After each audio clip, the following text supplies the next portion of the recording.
Welcome everyone to the Microsoft 365 Community Conference Sponsor Webinar Series. I'm Ella Fernandez, Head of Connections at BTechly, and today we're joined by our sponsor, CoreView. In this session, we'll be exploring the anatomy of Microsoft 365 attack. But before we get started, just a few quick reminders. To join the live Q&A, you'll need to register for the webinar. If you haven't registered, simply scan the QR code on the screen or visit btechly.com, select today's session, and enter your business email address. Once you're registered, our team will add you to the calendar invite, which includes a link to join the Q&A chat at the end of the session. Please note the Q&A is not live streamed. Join us at the Microsoft 365 Community Conference this April 21st to 23rd in Orlando. Register now by scanning the QR code on your screen or head to nextgen365events.com. Use the discount code SAVE150 to get $150 off on your registration. Apply for the Microsoft 365 Community Grant Program, built to help small businesses and nonprofits to accelerate their AI journey with hands-on learning, expert guidance, and financial support to attend #M365Con26. Scan the QR code on the screen or visit change3e.com/grants. And of course, please like, subscribe, and follow both BTechly and the Microsoft 365 Community Conference. Without further ado, let's enjoy today's learning session.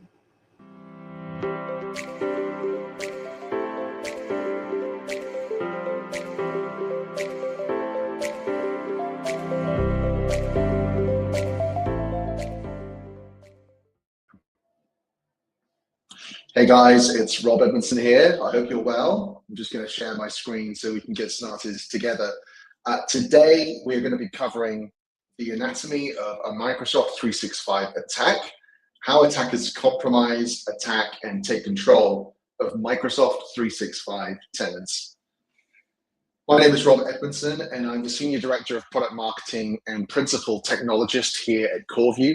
I've been with the organization for coming up to 3 years, and during that time, I have had my mind absolutely blown by the real story behind Microsoft 365 attacks and breaches. For a bit of context, CoreView is a vendor dedicated to the Microsoft 365 space. Now, I don't want to talk too much about CoreView at the front end of this learning session because it's all about sharing information, not talking about this company, but I just want to give you a bit of context about where our expertise comes from. It is not unusual for us to get called in after someone's Microsoft 365 tenant, their environment has been compromised, after they've experienced a breach they were not expecting to experience. We will often get called in alongside colleagues of ours at Microsoft to find out what happened and to see if what we can do can help and just in general to consult. Because of this, we've gained a lot of experience over the last few years understanding some of the unbelievable gaps that exist in Microsoft 365 environments and understanding a bit more of the anatomy of what goes on from the beginning of the breach right through to its conclusion. And you can see here on the screen, I've got 6 components up here. These map very generally to how the anatomy of a breach tends to work anyway, but there's a little bit of a twist in terms of the Microsoft environment here. First, there's the reconnaissance element. This is just generally searching for information. Today, we're not going to go into this because in reality, the reconnaissance element is the same for all kinds of breaches. So I don't want to bore you by going through that. Where we're going to focus is on the entry. How do people get into a Microsoft 365 tenant and compromise it? How do they elevate their access and privileges so that they have the power they need? Once they have that power, how do they stay in the environment and evade detection? How do they ensure that even if they get kicked out of the environment, they can still get back in and continue their breach? And finally, the most important part I think here is what we call total tenant takeover. This is where the entire tenant gets taken over by the cyber criminal. It might sound like a sort of cheesy marketing phrase, but some of the stories I'm going to share with you, I think will really bring this to life. It is deeply alarming how often this happens. just to give you a very high-level general statement, I have been involved in meetings with very significant organizations where that term isn't inappropriate, where their entire tenant was taken over because they worked through this chain that I've got in front of you. The consequences to them were pretty astonishing. And so all the better for us to educate ourselves now in this safe environment rather than having to learn the hard way about how this happens. So what I'm going to do is I'm going to start off at the entry. Over on the left, this is our cyber criminal.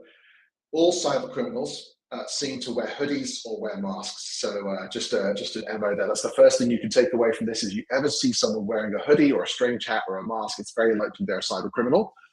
Over on the right is your Microsoft 365 tenant. So how do they get in? Let's just cover the basic stuff that we already know. They can use brute forcing with a password spray. They can use normal email attacks. Email's wonderful because you have to have email. It allows anyone to send attacks right into the inboxes of your day-to-day business staff. Everyone knows about this stuff. So we've all been addressing this stuff for over a decade. I'm not here to bore you with this. I suspect all of you will have reasonably good defenses in place to try and deal with these things. What I want to do is to introduce new information that explains why, despite the fact that as an industry we do reasonably well here, there are still gaps. The first one of these is an OAuth consent phishing attack. I'm going to cover this in more detail on the next slide, but suffice to say this is a very clever form of phishing which allows an adversary to get access to your environment. Once they are able to create this application, it gives them privileged access to Entra ID. As we all know, Entra is the crown jewels to your cloud. So I'm going to walk you through how that attack works in a minute, but it's very, very interesting and definitely something you want to be conscious of. We also need to be aware that because of the nature of Microsoft 365, the collaborative nature of the environment means that quite often you've got third parties, external users, guest users, and unknown users in shared collaboration spaces. For example, I could be hosting this session we're having right now in a Teams webinar, right? And you could all attend in my tenants. I would invite you all, you would attend, and you get access to a chat by being there. In many cases, that could lead to you being in part of different collaboration spaces. Maybe some of you come and do some work with me in my organization and you become guest users. And now you're in this group, you're in this environment, you've got access to this SharePoint site.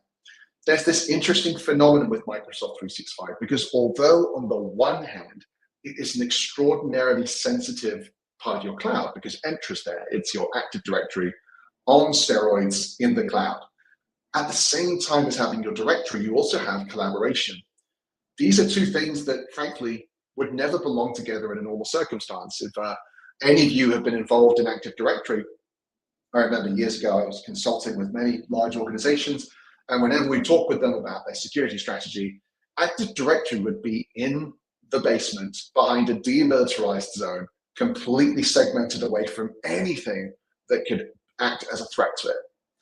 Today in 2026, our new Active Directory Entra is in the cloud in Microsoft 365, right next to collaboration spaces that are exposed to the internet. So all that is to say, we need to be aware that you've got unknown users who are accessing your collaboration spaces, and the cyber criminal could attack them and get access to their accounts. And then by default, they're one step closer to your tenants. But by far the biggest issue here is all of the configurations that exist in your Microsoft tenant. Misconfigurations can make it easy for cyber criminals to get in. In Entra, you can have misconfigured access policies. In Defender, you can have weakened security policies. Weak endpoint profiles in Intune. Purview could allow data leakage gaps, which could make breaches easy. Exchange can allow for mail forwarding, allowing cyber criminals to get insights into the day-to-day operations of your businesses. And like I said, Teams and SharePoint are designed to be collaborative. All of these configurations across these services are frequently misconfigured in breaches that we get called into. The real issue for these businesses is they think, well, why didn't we know? And the reason is that Microsoft 365 actually doesn't alert you when your configurations are out of line, or if someone's accidentally changed them to a dangerous position, or if they're just there because you never configured them properly and now they're weak. So this creates a huge extra source of data exposure. Yes, cyber criminals can do lots of clever things to try and force their way in, but it may well be that your tenant actually already has open doors because you've not been able to harden your tenant against attacks. When we talk about hardening, we think about, for example, endpoints, right? If you were going to deploy a new endpoint to a new employee, you would harden it before you give it to them. This is best practices. When it comes to our Microsoft tenants, we don't harden them before we set them up to be used. And that's just the reality. And people are now trying to do this retroactively. So in terms of entry, it's all of the stuff on the screen. Now, let's talk about that third-party app attack. This uses Entra applications, and this is what we call an OAuth consent phishing attack. And it goes like this, okay? So I want you to imagine that an attacker gets access to a non-admin account, and they go in and they can create an app with some basic permissions. Because they don't have an admin account, the application they create in your environment is going to have very limited permissions. But even those permissions can allow the attacker to see what applications your business uses. Okay, so I want you to imagine I've got a really low level account, it's not that powerful. And what I'm going to do is I'm going to create this app, and it's going to show me all the apps that your team uses day to day. And I see that you use Hugo, which is like a product management application. So here's what I'm going to do. I'm going to create a fake Hugo application, and I am going to perform a phishing attack on you using this. Now, this is a really good spear phishing attack because I know the people in the business who use this app, so I can target them specifically with emails talking about the need to update or something like this that could trick them into clicking accept on this Hugo app. The thing is, I've given it all of these extra permissions. So the service principal associated with the app now comes with powerful admin permissions to read, write directory, read, write files, read, write groups, read, write apps, read, write emails. And now it's, if you click accept, you have given me admin permission inside of your tenant. Now, in terms of the anatomy of a Microsoft 365 tenant attack, I've just taken you from entry all the way to total control. So I just wanted to share that scenario because many of us aren't looking for these OAuth consent phishing attacks. We really need to have deep visibility of any new Entra application that appears in your tenant, any of them. The moment a new Entra app gets created, you must be alerted. You must have visibility into the permissions it's requesting, and you must have a workflow in your team to quickly ask, wait a second, is this dangerous? Is this really sanctioned? Now, regardless of whether someone actually does that consent phishing or whether they get in using the techniques we talked about earlier, if it's weakened configuration or whatever, once they're in, this is where the magic really starts. Because getting into an environment is, I wouldn't say it's easy, but it's really not the goal. The goal is that once I'm in, I need to get admin privileges. That OAuth consent phishing attack would bypass that for the cyber criminal, but it's not often that easy. So how would they do this? Firstly, reconnaissance. Now, normally you think of reconnaissance as being at the beginning of the attack chain, but the amazing thing is once I'm in the tenant, if I've got control of a user account, I have access to so much great information. Just the other day, I was using Copilot in our own organization to search for things and information about upcoming meetings. I was blown away by the amount of detail that it can centralize. It can search across everything I've got access to and quickly give me information. So if I'm a cyber criminal, I've compromised your account, why am I going to go digging around trying to find data when I can just ask Copilot to tell me what's going on? Then I've also got all of those SharePoint and Teams environments I've got access to. I've got the ability to send emails internally. I can check out the org chart. I can look at different social announcements that are going on.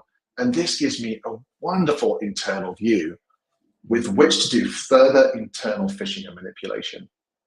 And really what I'm going to be doing is looking for the small select group of people in the business who are likely to have admin privileges.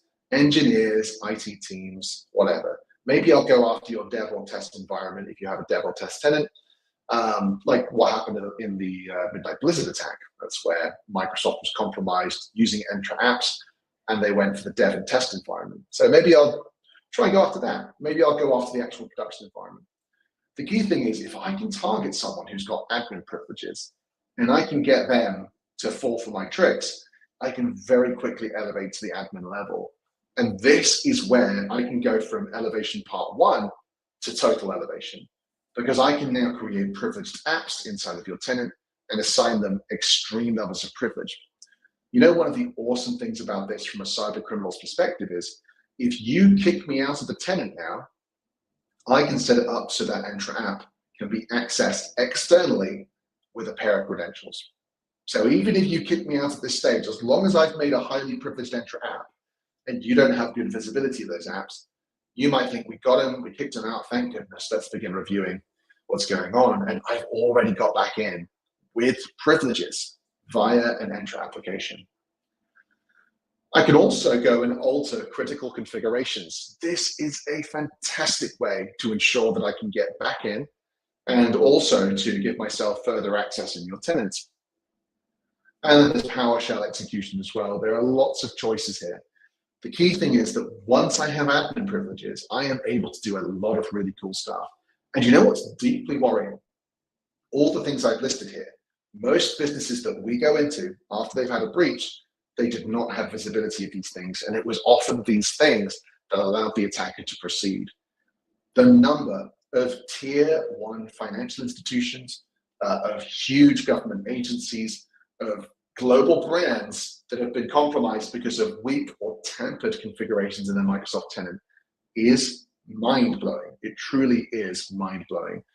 As well as that, the Entra apps element is huge as well. I could, again, tier 1 financial organizations where that's been the critical component is it's a real thing. So once I'm able to do these things, it's not hard for me to elevate right to the top of the stack. And even if all of that fails, I can still go and buy credentials on the dark web. This is from a Digital Shadows report. They found that you could go on the dark web, you could buy personal credit card details for just $60. And if you wanted to buy a domain admin account, this is for on-premise Active Directory, it would cost you $120,000. Now, that's a lot of money, right? But if you think about the damage you can cause to a big business with domain admin privileges, it's actually pretty good value for money. So I wonder how much it might cost to get access to a global admin account for a business, for your business, for my business. What about an Intune admin account? Just the other day, there was a global medical company that was compromised, Stryker. Their Intune admin portal was critical to the attack, managed to wipe all of their devices globally. I think there was 200,000 devices that were wiped. I'm not sure if it's actually all of them, but 200,000 seems to be a large number, probably large volume of them. And that was all done by legitimate access to the Intune admin panel. There was no malware or ransomware. This was just using the admin panel available in Microsoft 365. So of course I'm going to pay a lot of money for a powerful admin account. And if my admin accounts or your admin accounts are for sale on the dark web, even if the cyber criminal is struggling, they can still get in. Now, very quickly, we need to talk about Microsoft 365 privileges and why they are so excessive and dangerous. Recently, Microsoft reported that 63% of the tenants they investigate after an incident are failing on the principle of least privilege. That's a pretty astonishing number. But the real question we've got to ask is why? Why Microsoft? Why is this happening? When you ask this question, actually, the situation really opens up. So to explain this, I want to use the analogy of an apartment block. I'm sure many people here live in apartments. I want you to imagine that you're going apartment shopping. Okay, it's time to move, and someone's showing you a beautiful apartment. It's got everything you need, but it costs $3,000 a month. And you're thinking, can we really afford this? And then I appear and I say, hey, I'm going to rent you the same apartment building for $500 a month. And you're thinking, no way, this is a dream come true. But there's a catch. And the catch is that the apartments are actually, all of their doors are open. All of them. My front door is open, your front door is open. We can all get into each other's apartments. And there is no way to put new doors on. So everyone lives effectively in a shared space. Yes, you've got your own rooms, but anyone can come at any time, steal your stuff, and you can do the same to theirs. Would you move in? Most people would say no. Now, obviously, you might be thinking, but I'll pay to get the apartment door fixed. But in this situation, you can't do it, okay? So $500 a month, but you are left with this huge shared space. Most people won't do it. You know why? The reason is because we value privacy on a personal level. I want to know that, yes, we're in a shared building, but I have a segmented environment, which is my own space for me. Here's the thing. When you live in a Microsoft 365 tenant, there are no boundaries. Admins get tenant-wide access based on the service they have access to. So for example, if I give you an Exchange admin account for Exchange email in my Microsoft tenant, you are going to be able to manage all the mailboxes in that tenant. I can't give you an Exchange admin account that only has the mailboxes for this small group of people. So by default, your Exchange access is tenant-wide. The privilege is unbelievably high. Now, why am I going on about this? Because when we talk about the anatomy of a Microsoft 365 breach, this is critical. The moment an administrator is compromised, the ability to elevate privileges explodes because the admin account that all your administrators have access to have vast blast radiuses. And so the anatomy, the kill chain, is surprisingly short. The moment someone gets administrative access, they basically get access to the whole tenant very quickly. We need to find a way to slow this down and to segment things, because this is your most privileged environment. It has Entra, Intune, Defender, Purview, SharePoint, Teams, Exchange, etc. These are unbelievably powerful tools. And yet there's no serious controls to enforce least privilege. Now look, Microsoft does have administrative units, but you can only segment by identities and devices.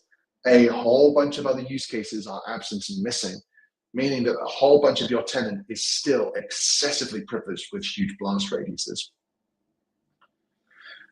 All of that is very important, because the truth is, if you want to reduce the likelihood of total tenant compromise, you need to find a way to change that privilege situation. You need to change that status quo so administrators don't simply have normal privileged accounts. They have segmented access that is truly constrained.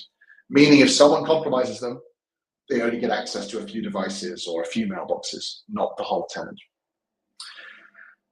The next component here is really important as well, because once I'm in and I've got my privileges, I want to make sure that if you kick me out, I can get back in. And I have so many ways that I can do this. Number one, I can go and create more exposed environments, more collaboration environments, SharePoint sites, Teams, chats, and places where I can have external access easily. I'm absolutely going to set up mail forwarding for any VIP users in the tenants. And it's really easy for me to do this and to obscure it from the users themselves. And then I'm going to get all of your emails and all of your communications, making it extraordinarily easy for me to determine when the right time is for me to attack and what information to use in the attack to create a tailored spear phishing attack using information from your emails. I'm going to create Entra apps. I'm going to create and approve malicious OAuth apps that look legitimate, like the Hugo one, right? So now I'm in your tenant, I've got privileges. I'm going to look up all of the applications you guys are using. I'm going to create malicious versions of them inside of your tenant. Quite hard for you to detect those unless you've got really granular visibility of Entra apps. I'll continue to alter configurations to make it easy for me to get back in, create more applications inside the tenant, and also edit audit logs so that you can't see what I'm doing. This is the thing, the moment you get serious privileged access, all of this becomes possible, and I can use all of it to obscure the attack. In terms of the configuration tampering thing, by the way, this is so common. I know I mentioned it a moment ago, but let me just give you some of the data as well as the anecdotes that I shared with you. This is from Cybersecurity HQ in the first half of 2025. Configuration drift and tampering was rated as the #1 cloud security threat. Microsoft themselves in May of 2024, I think it's 2024, it might have been 2025, they detected 176,000 instances of configuration tampering in just 1 month. And you might be thinking, wait a second, if Microsoft can detect this, then why would we need another tool? Well, Microsoft is actually detecting this in non-365 environments. So Microsoft hasn't been able to detect configuration tampering in Microsoft 365. They are releasing some basic capabilities right now, but they're very immature. But this detection they were doing was in other environments. Shame they can't do it in their own tenants. I wonder why? Probably because Microsoft 365 is so complicated. Sophos XOps detected a 79% increase in tampering of Defender across a 2-year period when they investigated breaches. Picus, the attack simulation vendor, they looked at all of the MITRE attack techniques being used in attacks that they studied. So the MITRE attack techniques have like, I think, 250 different techniques that are used by cybercriminals. And they identified T1562, which is impaired defenses, was in the top 1% of attack techniques being used. So this shot right to the top of common and preferred attacks by cybercriminals, basically going in and making your defenses not work. And the way you do this is by changing the configurations, turning off the defenses, etc. Microsoft themselves as well, in their own documentation, highlight that if Entra gets misconfigured or Intune is misconfigured, it massively increases attack efficacy. In the case of Entra, ransomware can be 40% more effective if you only misconfigure Entra. This doesn't even refer to like Defender misconfigurations, which would increase that number further. And Intune device compromise goes up by 70% if you can misconfigure Intune. And of course, that happens all the time. Microsoft actually rolled out an update last year, which accidentally deleted the device compliance profiles of a whole load of their customers, custom profiles their customers had spent ages configuring. And Microsoft update deleted it. Microsoft didn't even realize they'd done this until some of their customers noticed. So actually having visibility of your Intune configurations and whether they've been changed, super critical to making sure that your security posture is in place. All of this, all of the excessive privilege, the tampering of configurations, the creation of apps, all of it leads up to one thing, which I have seen far too many times. It's what we call total tenant takeover.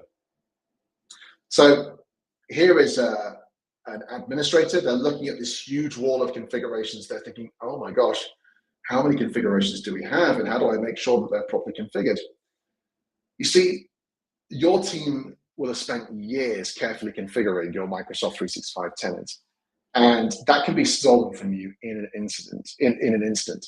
And when that happens, the question is, how will you get that configuration state back? So I want to tell you a story here about a ransomed tenant that we were involved in. All I'm going to say is this was a government agency. I'm not going to say which country. I'm not going to go into any more details than that. A very big, surprisingly big government agency lost control of their tenants after an attack, and they were held to ransom. Now, to be very clear, I am not talking about ransomware. I am talking about cyber criminals going in and following the techniques that we talked about, taking over the entire tenant to the point they had full privileges, global admin privileges, and using those privileges to kick all the users out of the tenant using Entra and all the relevant techniques. And then they would go and communicate to the business and say, you can have this environment back if you pay us X amount of money. In this situation, the organization thought, well, this is awful, but this is why we did all of our data backup. This is why we backed up all of our data. We have all of these plans that we've had in place for situations like this. So they thought, let's re-provision a new tenant. Let's get the data back in there. Instantly, they realized the data backup wasn't working. And that's when it became clear, actually, they should probably configure the environment to try and get it back to where it was. This is when they realized, we don't even know what our configuration state was. We never had it documented. This was a huge organization with hundreds of thousands of unique configurations across all of their services. They realized it would take them 3.5 weeks, once they basically understood what had happened, to get a view of what their configuration should be and to do the full reconfiguration to a point where they would have confidence. That was their estimation. Just to be clear, this would mean it would be 3.5 weeks before they could have confidence that they could put their users back into their environment. As they began the reconfiguration process, they realized the data backup still wasn't working. And it didn't work until the configurations were similar enough to where they had been before. It turns out that the data backup wasn't able to function unless the configurations were back to where they were. All of this highlights a very key lesson that we see people learning all the time, and it's a big part of the message that we go and spread as we go and meet these businesses. It is not enough to back up your data. You also have to back up your tenant configurations. The way we explain this is by looking at a glass of water.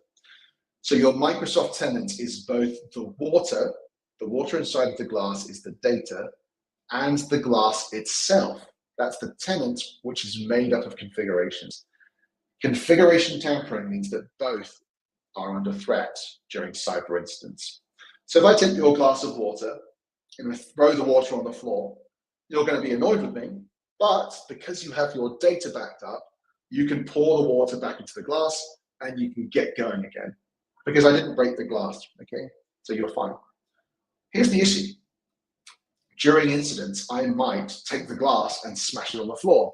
I might chip certain parts out of it. I might change configuration so much that the glass loses its integrity. So now if you try and pour your water back in, it's going to leak, it's not going to work. You don't have a secure environment to put the data into. This is why it's critical that you back up both the water and the glass. You need to back up both the data and the configurations of the environment, because in the anatomy of a Microsoft 365 attack, both of these are under threat. And your ability to survive that attack depends on having both of these backed up and visibility of both. And with that, that's really the climax of the anatomy of the attack. Ultimately, the goal of cyber criminals is to get as much power as possible. And when they decide to cause damage, it could well be that you lose the very tenants that you rely on every single day. So just very quickly as we wrap up, to give you a high-level view, CoreView is dedicated to Microsoft 365 tenant resilience. We have built our product to fill in these gaps. And just very quickly, because I don't want to labor talking about CoreView, but it'll just hopefully give you a bit of extra illumination as we wrap up our session. CoreView Microsoft 365 tenant resilience enables you to anticipate, withstand, and recover from attacks in Microsoft 365 and Entra. And there are basically 5 components. Number 1, we enable you to harden your tenants against attacks. This means on day 1, you can see all the configurations that are out of place in the tenant, and you can harden the tenant against attacks by rolling out secure configuration. This means that initial compromise of your tenant is far less likely. Once someone gets into the environment, we give you the ability to create segmented tenants. So this means I can give each administrator very small levels of access. So if they get compromised, what they actually have is so small that the cyber criminal can't elevate their privileges as easily as they want to. If a cyber criminal does somehow get privileged access though, and they go and try and change configurations, we can detect configuration tampering. We actually monitor for about 8,000 different configuration details across the environment, including Entra, Intune, Purview, SharePoint, Defender, Teams, Exchange, Admin Center, all of the key services we monitor 8,000 different details across them for changes. So you get alerted and you can determine, was that a legitimate change or was it tampering? After an incident, we give the ability to recover your tenant, to detect who's changed which configurations, and to roll back your tenant configurations to the ideal state. And finally, we give you the ability to build operational resilience, to automate at scale, to offload tasks to AI. The whole point here is that often gaps in your Microsoft tenant, gaps in your configuration, usually are the result of your team being burnt out by excess demand. There's spikes in demand that come from attacks, from audits, from consolidation projects, from just day-to-day chaos, right? And when those spikes in demand come, you often are left with gaps. Users don't get offboarded, access reviews aren't done, misconfigurations happen. And then what happens is the demand goes down, but those security issues remain, and it makes it easier for you to be compromised. That's why it's so important you don't just deal with the security issues, you've got to deal with that operational issue too. Make it possible for your team to survive those huge peaks in demand without security issues occurring.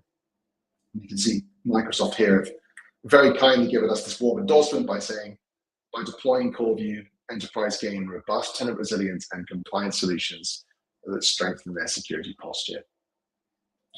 And with that, I'll say thank you very much for learning with me. And I'm going to pass the ball back over to Ella.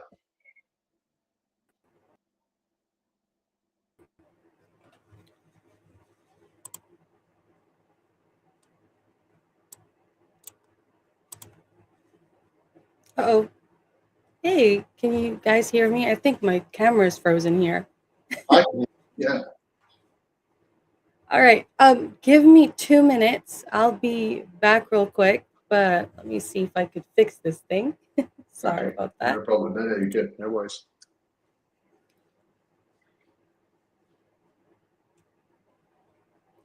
All right. Well, let me try to stay on here, and then I'll try to fix that camera later on.